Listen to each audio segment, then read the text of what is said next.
Abra su Biblia. Vámonos al libro de Habacuc. Libro de Habacuc. Déjenme aclararle algo. Habacuc solo tiene 3 capítulos. Solo 3.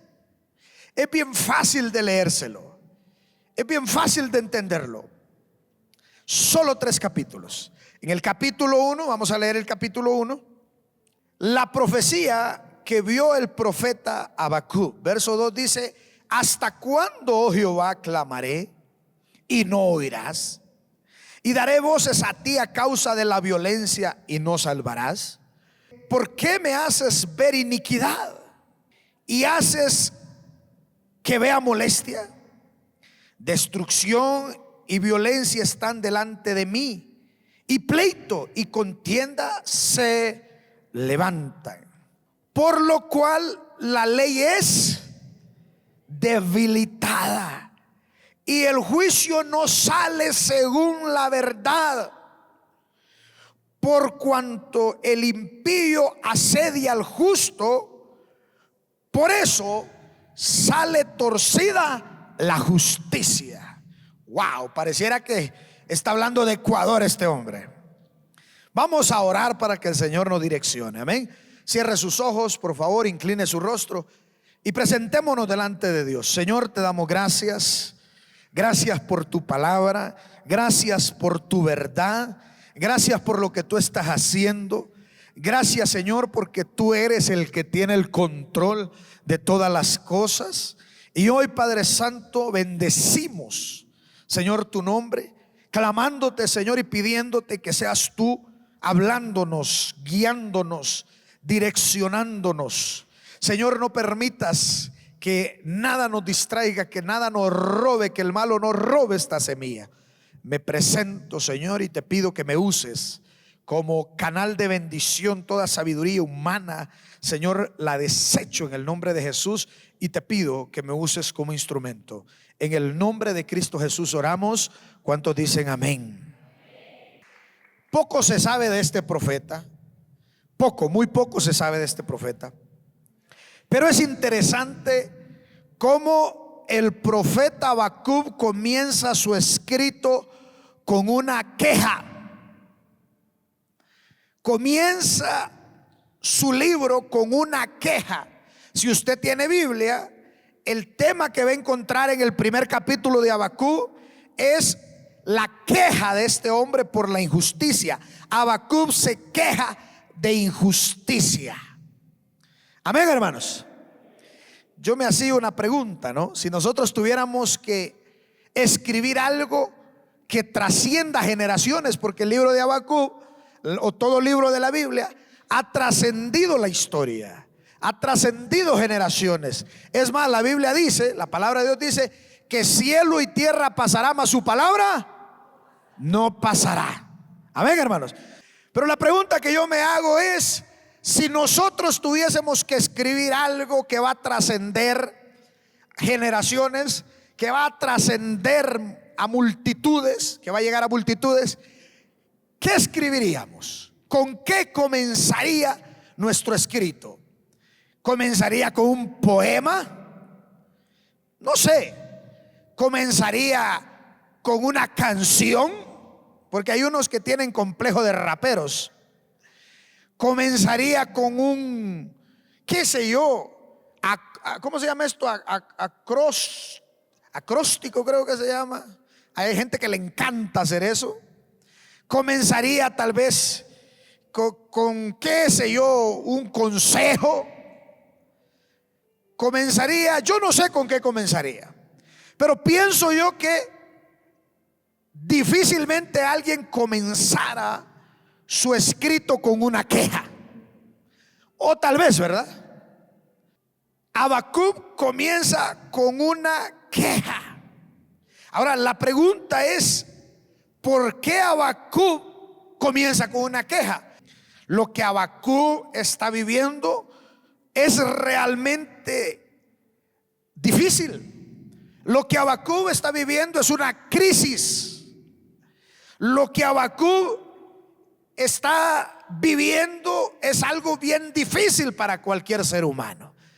Como se sabe poco de Habacuc, se cree que este hombre era contemporáneo con Jeremías y otros profetas, pero lo que le quiero decir es que Habacuc vive en una época de cautiverio, Habacuc vive en una época de esclavitud, Habacuc vive en una época de exilio. Habacuc, dice la Biblia que cuando fueron exiliados, dice la Biblia que aquellos israelitas eran conocidos por las alabanzas. Y mi hermano, los demás pueblos les decían a los israelitas: canten sus canciones, canten sus himnos, canten sus alabanzas. Y por ahí hay un escrito que nosotros lo cantamos que dice: cuando el Señor nos haga volver de la cautividad, entonces mi boca se llenará, ¿verdad? Entonces nosotros lo cantamos, pero a veces no sabemos el contexto. Y entonces dirán las naciones grandes cosas, pero ellos vivían en cautividad. Dice que habían colgado las arpas, habían colgado los instrumentos. Ellos ya no querían cantar, ellos ya no querían alabar. Era una época de crisis. Ahora viene mi pregunta: ¿qué época vive Ecuador hoy? ¿Qué época vive el mundo hoy? Comencemos por el mundo. Nosotros tenemos que tener claridad que si vamos a observar lo que vive el mundo, dos naciones son las que a las que no les podemos quitar la vista. Número uno, a la nación que es el reloj profético de Dios, la nación de Israel, el pueblo escogido, porque Israel, haciéndolo o separándolo de la iglesia, fue, es y siempre será un pueblo escogido por Dios. Amén, hermanos. Y la Biblia manda que nosotros lo bendigamos, a que nosotros levantemos oración por ellos. Número dos, nosotros no podemos quitarle los ojos a la nación número uno de la tierra, a la nación más poderosa sobre la faz de la tierra, Estados Unidos. Entonces, ¿qué está sucediendo en el mundo tomando en cuenta estas dos naciones? O sea, partiendo de estas dos naciones, hablando de Israel en guerra, muertes. Nosotros aquí estamos felices, hermano, y nosotros no queremos a veces hacer las cosas por cualquier babosadita que nos sucede, pero Israel está en guerra, muerte, terror, caos, terrible. Si nos vamos a Estados Unidos no tiene un mes de paz, no tiene un día de paz, por decirle así. Estados Unidos es la nación número uno a nivel mundial. Estados Unidos vive en una profunda crisis económica. Conozco a gente que se fue para Estados Unidos queriendo alcanzar su sueño americano, y cuando llegaron allá se dieron cuenta que todo es terriblemente caro, que la inflación está por los aires. Yo tengo familia, es más, mi pastor vive en Estados Unidos, y lo que antes valía cierta cantidad de dinero hoy se triplicó y a veces hasta 5 veces más caro, porque Estados Unidos vive una crisis económica. Y si eso no fuera suficiente, Estados Unidos se enfrenta a huracanes. No sé si usted ve las noticias. Estados Unidos se enfrenta a grandes inundaciones. Estados Unidos se enfrenta, mi hermano, a tremendo terrorismo en las escuelas. De repente se levanta un loco y va y mata a tantos en la escuela. Se levanta otro loco y quiere matar a candidatos presidenciales. Hay una crisis política, hay una crisis económica, hay una crisis de seguridad. Pero ahora miremos el resto del mundo. El resto del mundo no es diferente. No es cuestión de una nación, no es cuestión de solo Israel, no es cuestión de solo Estados Unidos. El mundo vive una crisis. Hay una crisis global, hay terror a nivel global. Y cuando hablo de crisis no le estoy hablando de ayer acá, o nada más de este año para acá. Le estoy hablando de que hay una temporada, hay años, ya estamos llegando a una década. Si hablamos de las demás naciones del mundo, usted no puede observar una nación que esté de lo mejor. Cuando usted escudriña, cuando usted busca, ¿verdad? Usted se va a dar cuenta que todas las naciones de la tierra tienen un común denominador: crisis se llama. Hablemos de Venezuela, hablemos de Sudamérica, para que no irnos tan lejos. Hablemos de Venezuela. Venezuela fue uno de los mejores países de Sudamérica. Venezuela tenía, la economía para hacer lo mejor de lo mejor. Pero ¿qué le sucedió a Venezuela? Entró en una crisis. Le voy a decir en palabras bíblicas: Venezuela entró en un juicio, y un juicio divino. Ahora, quiero que entienda esto: las naciones del mundo están en juicio. Por eso quiero que me ponga mucha atención. Venezuela comenzó, ¿dónde era que se hacían los certámenes de belleza más famosos del mundo? Venezuela. Venezuela, con su auge, empezó a depravarse. Ahí Venezuela era la capital de la belleza. Usted llevaba a una señora, la metían en los quirófanos y la regresaba como una quinceañera. La cuna de la cirugía plástica, la cuna de la belleza. Esto trajo depravación, pecado, y usted sabe que la paga del pecado es la muerte, la destrucción. La culpa o el problema de Venezuela fue Chávez, fue Maduro. No, señor. Esos son instrumentos del infierno para llevar a cabo. Entonces usted tiene que entender estos principios. Entonces Venezuela se hunde en una crisis.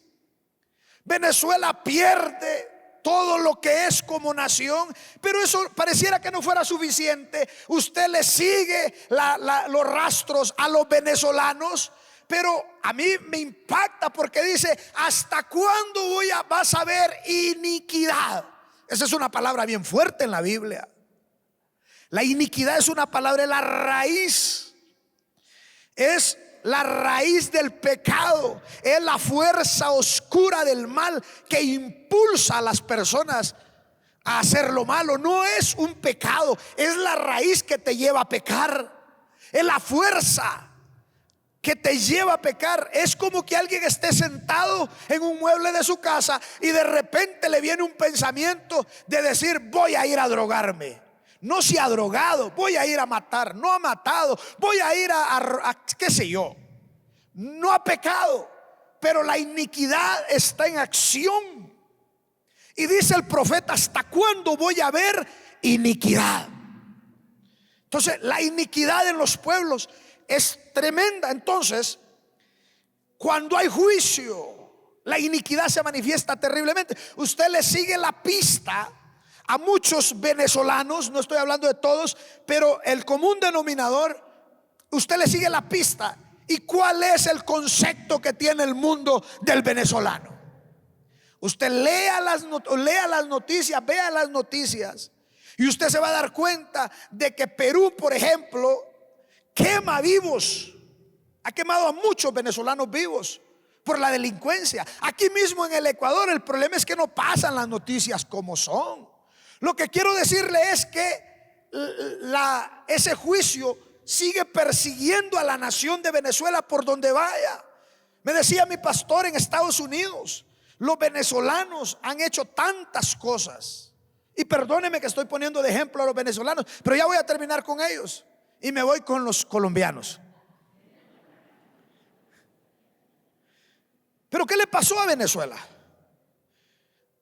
Y al punto de hoy es triste, es triste. Vámonos con Colombia. Colombia, si usted empieza a estudiar a Colombia, Colombia siguió los pasos de Venezuela. Colombia cae en un flagelo terrible de la guerrilla. Colombia cae en el flagelo terrible del narcotráfico. Colombia cae en el flagelo de la delincuencia. Colombia, y luego, para cerecita del pastel, caemos en manos del cáncer de Latinoamérica, que es la corrupción política. Amén, hermanos. La corrupción política, eso lo poquito que puede quedar en pie, la política corrupta la tira al suelo, lamentablemente. Pero el problema de Colombia, la depravación, por lo mismo le sucedió lo mismo que a Venezuela. Todo lo que tiene que ver con inmoralidad, todo lo que tiene que ver con pecado, con sodomía, todo esto llevó a Colombia a lo mismo. Saltémonos a Argentina. Si usted estudia Argentina, terrible todo lo que le ha pasado a Argentina en los últimos años. ¿A qué punto ha llegado Argentina en estos últimos años? Yo conozco a Argentina, el potencial tan grande que tiene esa nación. Es una nación preciosa, pero nuevamente volvemos a lo mismo. Volvemos al mismo punto. Las naciones de la tierra sumergidas en un juicio. Vámonos a Perú, igual. Vámonos a Chile, igual. Y no tengo el tiempo, pero yo creo que usted la idea ya me la entendió. Las naciones de la tierra viven en un juicio. Ahora hablemos del Ecuador. Ahora nos toca a nosotros como ecuatorianos. Ecuador, mi bello Ecuador, mi lindo Ecuador. Ver a Ecuador apagado es triste. Pero yo le pregunto a usted, ¿la única crisis que tiene el Ecuador es una crisis energética? No, señor. No, señor. Lo único malo que le pasa a Ecuador es que no exista tengamos problemas de electricidad. No, señor. Lo único que le ha pasado al mundo ha sido lo que están viviendo hoy. No, el mundo ha pasado por una pandemia. Ha pasado por confinamientos. El día martes creo que fue, o miércoles, escuchaba las noticias que la Organización Mundial de la Salud advertía, mandaba un comunicado diciéndole al mundo: no se les olvide lo que vivimos en la pandemia, ese COVID-19. Pero lo que yo quiero decirle es: ¿quién es el que cierra los cielos? ¿Acaso no es Dios el que cierra los cielos? ¿Acaso no es el Señor el que tiene el poder? ¿Acaso la Biblia no dice que Él es el que hace caer la lluvia para justos e injustos?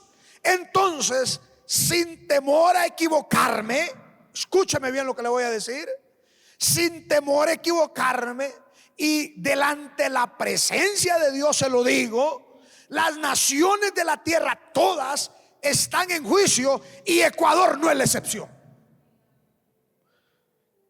Por si no me entendió, Ecuador vive un juicio.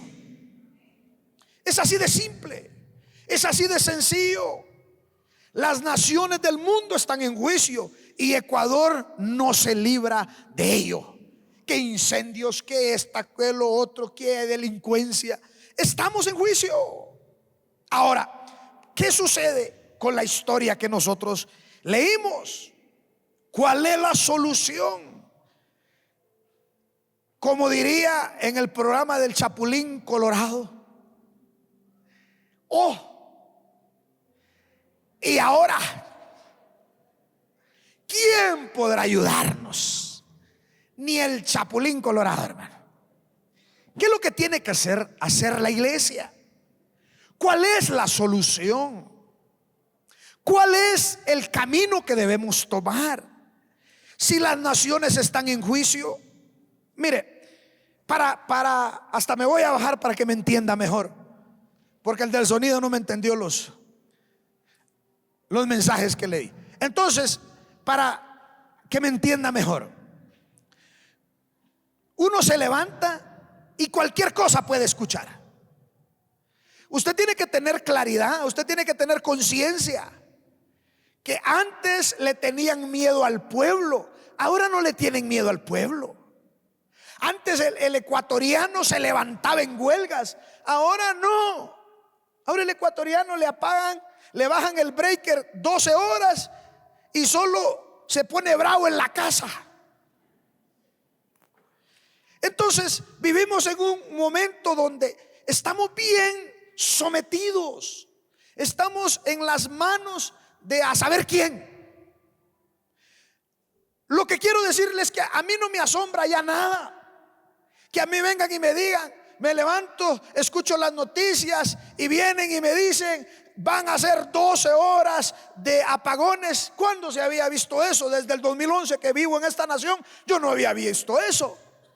Pero hoy cualquier cosa puede suceder. No se extrañe usted que un día nos levantemos y digan, hay confinamiento, nadie salga de las casas. Cualquier cosa puede pasar. No se extrañe que diga, el gobierno declaró que el ejército va a tomar control de las calles por la delincuencia. No se extrañe. No se extrañe de que, o sea, cuando usted se levante, usted tiene que tener claridad de que cualquier cosa puede pasar, porque este mundo está en juicio. Amén, hermanos. Este mundo está en caos y Ecuador no es la excepción. Cualquier cosa puede pasar. Que otro virus, que guerra por aquí, que guerra contra el narcotráfico, que está cerrada tal calle, que ahora cualquier cosa pasa. Vivimos en un tiempo donde nada me sorprende, a menos a mí. Ahora, ¿qué es lo que hizo el profeta Habacuc? Empezó a quejarse. ¿Cuál fue la respuesta de Dios? Váyase al capítulo 2. La respuesta de Dios: sobre mi guarda estaré, y sobre la fortaleza afirmaré el pie, y velaré para ver lo que me dirás, dice Habacuc. ¿Y qué he de responder tocante a mi queja? Verso 2. Y Jehová respondió: escribe la visión, le dice Dios a Habacuc, y declárala en tablas, para que corra el que leyere en ella. Aunque la visión tardare aún por un tiempo, mas se apresurará hacia el fin, y no mentirá. Aunque tardare, espéralo, porque sin duda vendrá y no tardará. He aquí que aquel cuya alma no es recta se enorgullece, mas el justo, y también el que es dado al vino es traicionero. Wow. Hombre soberbio que no permanecerá. Ensanchó, como el Seol su alma, y es como la muerte, que no se saciará. Antes reunió para sí todas las gentes y juntó para sí todos los pueblos. Déjeme explicarle esto. ¿Cuál es la respuesta de Dios? ¿Cuál es la respuesta del Señor? Habacuc está quejándose, Habacuc está murmurando, Habacuc tiene un conflicto interno, Habacuc tiene una crisis de fe. Pero ¿sabe qué le dice el Señor? Deja de estarte quejando y escribe la visión. ¿Qué es la visión? La palabra. Escribe lo que yo te voy a mostrar. Escribe lo que yo te voy a enseñar. Escribe los principios eternos. ¿Estamos aquí todavía, iglesia? Escribe la palabra, escribe los principios, escribe las enseñanzas que van a mantener. Escribe, y quien la lea va a correr. Y quien lea la visión, quien la entienda, va a correr. Porque el justo por la fe vivirá. Déjeme explicarle esto. Mire, es bien bonito escuchar mensajes motivacionales, motivadores. Es bonito que usted reciba cursos de motivación. Es bonito que usted reciba una palabra profética de parte de Dios. Es hermoso, te levanta el ánimo. Es bueno que nosotros vengamos a la iglesia y le digamos de parte de Dios: Dios va a hacer un milagro, Dios va a proveer. Es hermoso. Pero es necesario, mi hermano, que usted también sea enseñado, adiestrado en la palabra. Porque lo único que lo va a mantener a firme y en el camino, y no solo en el camino, corriendo en el camino es la palabra de Dios. Lo único son los principios. Y si yo solo empiezo a darle a usted, solo a quitarle el hambre. Me recuerdo que hace tiempos tuve que tomar a una niña, una bebé. Creo que me la traje como 2 meses para la casa, porque la mamá le estaba mal alimentando. Le estaba dando solo café con pan en la mañana y estaba desnutrida. Y nosotros trajimos la niña, la trajimos a la casa, nos quedamos creo que 2 meses, no me acuerdo, 1 mes y medio, 2 meses. La llevamos al doctor, empezamos a darle fórmula, empezamos hasta que recuperamos a aquella niña y luego la volvimos a entregar. Pero muchas veces la iglesia es como esa niña que recibe solo café con pan para alimentarse.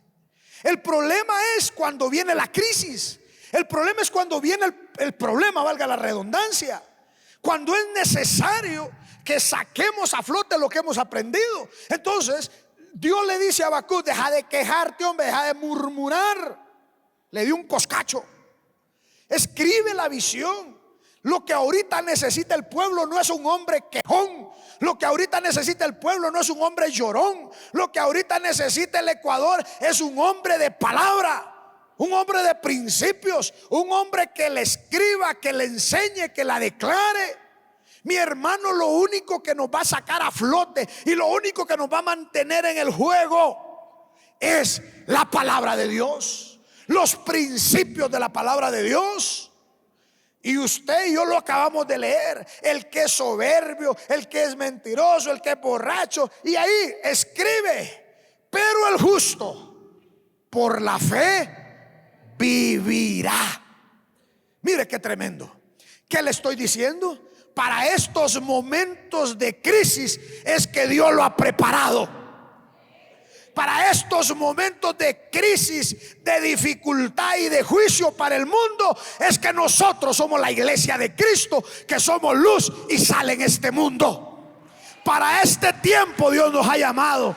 Para este tiempo Dios nos ha escogido. Para esta hora. Deje de quejarse. Si usted ve a un cristiano quejón, murmurón, escúcheme bien lo que le voy a decir. Siempre va a haber motivo para la queja. Pero la queja no es cuestión de un factor externo. La queja es cuestión de un factor interno. Si hay mucho sol, nos quejamos.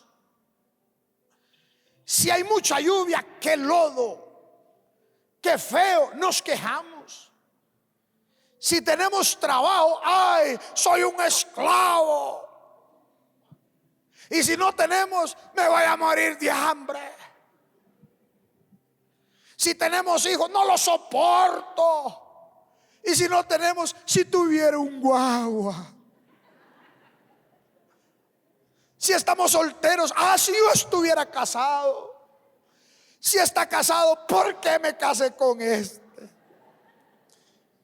Siempre va a existir la queja, pero la queja jamás sacó a alguien adelante.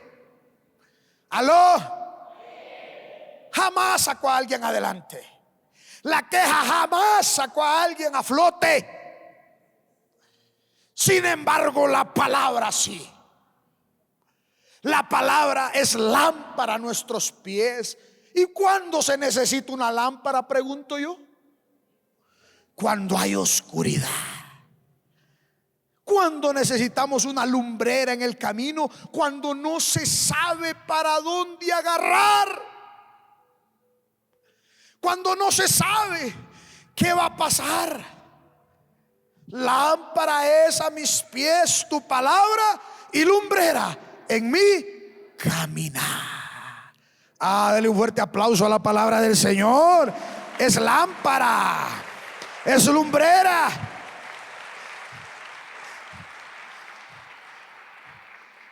No, la queja trae enojo de parte de Dios. Y ya se lo voy a mostrar bíblicamente. La queja no es de Dios. La murmuración no es de Dios. Un momento de dificultad es la oportunidad para ver la gloria de Dios, para ver el milagro de parte de Dios. Amén, hermano. Entonces Dios le dice: escríbela para que corra el que la vea, para que el justo viva por fe por ella. Escríbela. Ahora, ¿qué pasó cuando Habacuc escribió?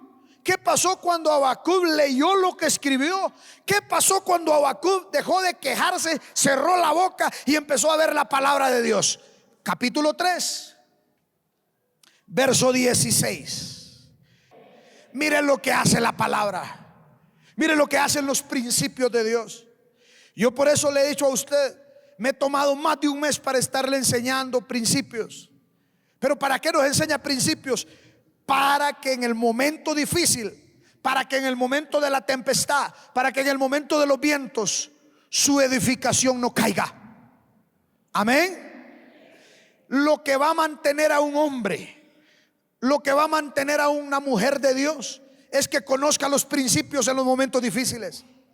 Ay, qué bonito predica aquel en el YouTube. Ay, qué bonito predica el otro en el YouTube. Ay, qué bonito está bueno. Y qué bueno que usted reciba terapia emocional. Pero usted necesita los principios en su corazón. Usted necesita la verdad de Dios en su vida. ¿Qué le sucedió a Habacuc? ¿Qué le sucedió al llorón de Habacuc? Habacuc era una mezcla entre venezolano, colombiano, ecuatoriano. Por ahí tenía una mezcla. Dice Habacuc: oí y se conmovieron mis entrañas, a la voz temblaron mis labios, pudrición entró en mis huesos y dentro de mí, ¿qué dice? Me estremecí.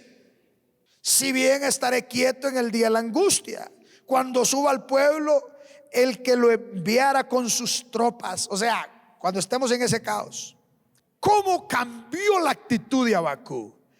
Aunque la higuera no florezca, ni en las vides haya frutos, aunque falte el producto del olivo, y los labrados no den mantenimiento, y las ovejas sean quitadas de la majada, ay, ay, ay, y no haya vacas en los corrales, aunque se vaya la luz, aunque la delincuencia se levante, aunque el hermano Novoita no haga nada, aunque nos suban el IVA, aunque la panadería no abra, aunque pase lo que pase, dice Habacuc. Pero ¿qué fue lo que produjo en Habacuc esta reacción? La palabra. Escribió la visión, la escribió en tablas y la mostró. El hombre empezó a correr en medio de la dificultad. Aunque no hayan vacas en los corrales, verso 18 dice: con todo yo me alegraré en Jehová y me gozaré en el Dios de mi salvación. Aleluya. Esa es la actitud que debemos tener. Con todo yo me alegraré en Jehová y me gozaré en el Dios de mi salvación. Jehová el Señor es el cual me hace mis pies como de sierva y en mis alturas me hace andar. Wow. Esa fue una palabra que Dios me dio a mí. Esa fue una palabra y yo no la entendía hasta que un día recibí el entendimiento de parte de Dios. Un día el Señor me dijo, me puso la mano un siervo y empezó a orar por mí y me dijo: así dice el Señor, te pongo pies como de sierva. Aleluya, dije yo, pero no sabía lo que me estaban diciendo. Las siervas tienen los pies diseñados para andar en las dificultades, en las alturas donde nadie llega, ellas tienen pezuñas. La hermana pezuña, el hermano siervo con pezuña y todo incluido. ¿Qué me estaba diciendo el Señor? Tu camino no es fácil. Tu camino es difícil. Tu camino no es camino de rosas. Habrán dificultades, pero yo te he diseñado y te he preparado para esto, para que enfrentes. Usted no se imagina las dificultades que enfrentamos aquí. Entonces, mi hermano, Habacuc cambia su panorama, cambia su percepción y dice: pase lo que pase, Jehová es mi fortaleza. Pase lo que pase, viva lo que viva, el Señor es la fortaleza de mi alma, de mi vida. Y si Él está conmigo, yo tengo pies de sierva. Voy a escalar cualquier obstáculo. Voy a escalar cualquier dificultad. ¿Por qué es importante que la iglesia tenga este pensamiento? ¿Por qué es importante que la iglesia tenga esta determinación? Vaya conmigo al libro de Números, capítulo 16. Números, capítulo 16, verso 41. El siguiente día toda la congregación de los hijos de Israel murmuró contra Moisés y Aarón, diciendo: vosotros habéis dado muerte al pueblo de Jehová. Oiga bien lo que están diciendo, le aclaro el contexto. Murmuraron un grupo de personas contra Moisés y Aarón. Dios se enojó y dice la Biblia que se abrió la tierra y cayeron vivos al Seol. Al siguiente día, como que no fue suficiente, se levanta otro grupo de la congregación a murmurar otra vez contra Moisés y Aarón y les dice: aquellos murieron por su culpa. Eso es lo que están diciendo. Escuche, dice: vosotros habéis dado muerte al pueblo de Jehová. Verso 42. Y aconteció que cuando se juntó la congregación contra Moisés y Aarón, miraron hacia el tabernáculo de reunión, y he aquí la nube lo había cubierto y apareció la gloria de Jehová. Verso 43. Y vinieron Moisés y Aarón delante del tabernáculo de reunión. Verso 44. Y Jehová habló a Moisés diciendo: apartaos de en medio de la congregación y los consumiré en un momento. Y ellos se postraron sobre su rostro. Y dijo Moisés a Aarón: toma el incensario y pon en el fuego del altar, y sobre él pon incienso. Y ve pronto a la congregación y haz expiación por ellos, porque el enojo, el furor ha salido de la presencia de Jehová. La mortandad ha comenzado. Verso 47. Entonces tomó Aarón el incienso como Moisés dijo, y corrió en medio de la congregación. Y he aquí que la mortandad había comenzado en el pueblo. Y él se puso e hizo expiación por el pueblo, y se puso entre los muertos y los vivos, y cesó la mortandad. Y los que murieron en aquella mortandad fueron 14,700. Wow. Sin contar, ¿verdad?, sin los muertos por la rebelión de Coré. Después volvió Aarón a Moisés a la puerta del tabernáculo de reunión cuando la mortandad había cesado. Usted entiende, ¿verdad? Murmuraron, quejándose, y el ángel del Señor, hermano, mire, cuando usted estudia esto, dice que el ángel del Señor iba así, volándose a todo mundo. Caían al suelo, la mortandad. Usted vio el número. Pero dice la Biblia que Moisés le dijo a Aarón. Yo me pregunto por qué Moisés no fue él, sino que le dijo a Aarón. Aarón agarró incienso, corrió y se puso en medio del pueblo. Y cuando el ángel de la muerte llegó donde Aarón, paró. Ahora dígame usted, ¿qué significa incienso? ¿Qué significa, mi hermano, lo que Aarón y Moisés hicieron? ¿Qué significa el incensario? ¿Qué significa hacer o levantar olor grato delante del Señor. Ve, le dijo Moisés, pon incienso, trae el incensario y pon fuego sobre el altar. Yo le tengo que explicar a usted esto. Cuando el pueblo de Dios alaba a Dios, exalta a Dios, glorifica a Dios, esa alabanza, esa adoración es incienso delante de Dios, es olor fragante delante de Dios, es olor grato delante de Dios.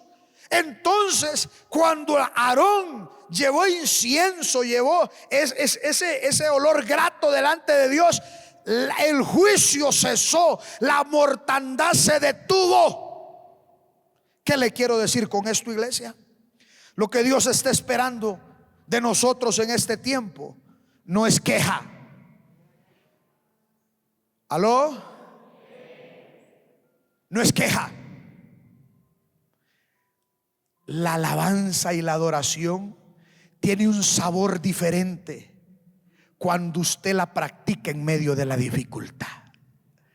No es lo mismo adorar a Dios cuando todo está bien que adorarlo cuando todo está mal. Tiene un sabor diferente. No es lo mismo que usted glorifique a Dios cuando todo está mal, que usted lo glorifique cuando todo está bien. Y usted y yo tenemos que experimentar qué es lo que significa levantar incienso, levantar olor grato, un perfume agradable delante de Dios. Cuando Noé salió del arca, dice la Biblia, que hizo un sacrificio y olor grato subió delante de la presencia de Dios. Y entonces el Señor dijo: voy a hacer un pacto, nunca más voy a destruir. Que cuando el Señor escuche su alabanza, que cuando el Señor escuche su adoración, cuando todo esté difícil, el Señor se levante de su trono y diga: voy a hacer un pacto con esa familia, voy a hacer un pacto con esa iglesia, lo voy a cuidar, lo voy a bendecir, lo voy a prosperar aún en medio de la dificultad de esa nación. Porque eso es lo que provoca una iglesia que sabe lo que a Dios le agrada. Que provoquemos. Yo le voy a contar un secreto y no le cuente a nadie, por favor. Nunca se ha ido la luz en mi casa. Shh. Nunca. Así es de que por ahí dijo alguien: por allá de vivir alguien del gobierno. Por ahí vive alguien del reino de Dios, del reino de los cielos.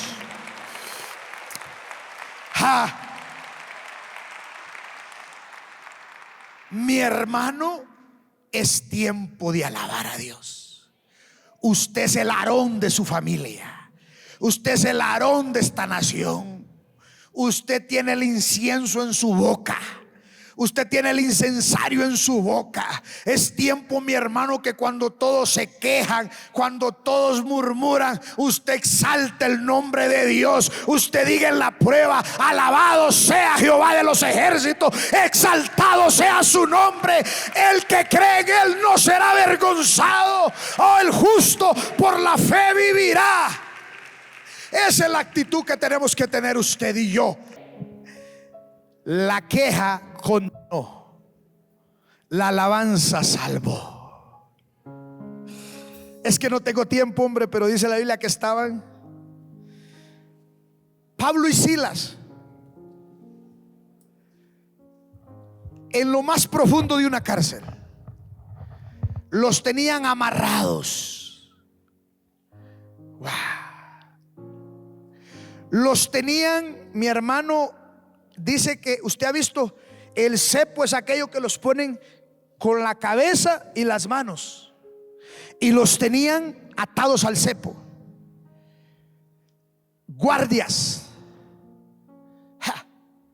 custodiados. Pero yo me imagino a Silas Y a Pablo, la actitud de ellos, apenas si podían hablar, tal vez muertos del hambre. Me imagino a Pablo diciéndole a Silas: oye, Silas, ¿por qué no cantamos? ¿Por qué no adoramos? ¿Y cuál querés que cantemos? Pues cantemos: el Señor es mi rey. Y el rey cuida de su pueblo. Y la Biblia dice que empezaron a cantar. Silas no podía cantar, pero por sí las moscas cantó. Y empezaron a cantar. Y de repente dice la Biblia que un temblor sacudió la cárcel. No te calles, Silas, que algo está pasando mientras cantamos. Sigue cantando, Silas. Wow. Cantaron. Dice que aquel estruendo, aquel terremoto fue tan fuerte que se soltaron sus cadenas, se abrieron las puertas de la cárcel. Wow. Es que hay libertad cuando usted y yo alabamos. Hay poder cuando usted y yo glorificamos a Dios. No importa si no sabe cantar, no importa si usted no sabe entonar, que si el infierno no se va por el poder de Dios, se va para no seguirlo escuchando. Pero se va. Esa iniquidad que trae condenación.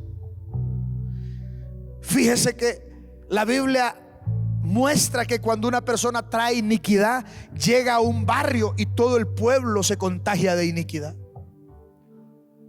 Cuando llega a un pueblo, todo el pueblo se vuelve a esa iniquidad, porque es portador de un virus. Pero yo le voy a decir algo: la sangre de Jesucristo es el antídoto para la iniquidad, es el antídoto para la condenación. Iglesia, mire cuántos estamos aquí. El día de mañana, el martes, el miércoles, el jueves, el viernes, todos los días, Dios nos ha ubicado en diferentes partes de esta ciudad. Pero donde quiera que usted vaya esta semana, el Señor le dice: alabe, cante, glorifique, exalte, levante incienso, que lo único que puede salvar al Ecuador y a las naciones de la tierra es la iglesia de Cristo. Es un pueblo clamando al Rey de la Gloria. Es un pueblo exaltando. Es un pueblo levantando manos. Él puede abrir los cielos. Él puede abrir los cielos, iglesia. Él puede bendecirte. Él puede levantarte en medio del caos. Tú has recibido palabra, tú recibes palabra, tú conoces los principios del reino. No los violentes, no quebrantes los principios que Dios te ha enseñado. Vívelos y enfrenta la dificultad alabando y glorificando el nombre de Dios. Y tú verás cómo el juicio para. Ecuador no lo salva el presidente, lo salva la iglesia de Cristo. Lo salva el Salvador del mundo, porque en ningún otro, no en el gobierno, dice la palabra claramente, en ningún otro hay salvación. Porque no hay otro nombre dado a los hombres en el que podemos ser salvos. Solo en el nombre de Jesucristo hay salvación para cualquier crisis y cualquier caos. Él es tu Salvador. Él es el Salvador de esta nación. A Él clamamos. A Él clamaron nuestros padres y fueron socorridos. A Él tenemos que clamar.